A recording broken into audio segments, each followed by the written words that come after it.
বাংলাদেশ পুলিশের একটি প্রত্যাশা আছে, আবেদন আছে। বিভিন্ন পর্যায়ে আমি আলাপ করে এবং সর্বস্তরের পুলিশের কর্মকর্তাদের সাথে আলাপ করে যেটা অনুধাবন করেছি, বর্তমানের যে পোশাক, এই পোশাকে পুলিশ বাহিনী সন্তুষ্ট নয়। সুতরাং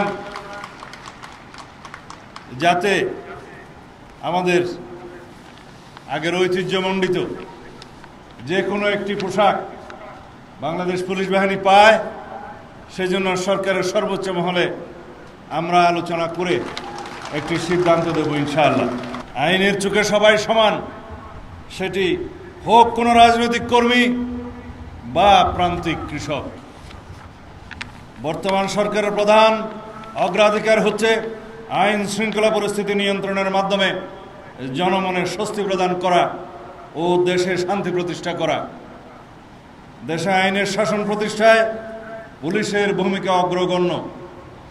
ফ্যাসিবাদী সরকারের আমলে অন্যান্য সকল প্রতিষ্ঠানের ন্যায় পুলিশ বাহিনীও ক্ষতিগ্রস্ত হয়েছে প্রতিষ্ঠান হিসেবে।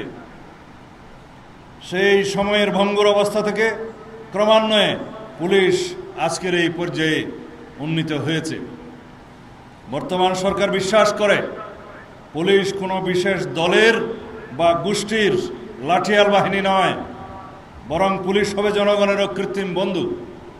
আমাদের নির্বাচনী ইশতেহারে আমরা দ্ব্যর্থহীনভাবে ঘোষণা করেছি জননিরাপত্তা নিশ্চিত করা এবং পুলিশ বাহিনীকে দলীয় প্রভাবমুক্ত করে একটি আধুনিক, সেবাধর্মী ও মানবিক সংস্থায় রূপান্তর করাই আমাদের মূল লক্ষ্য।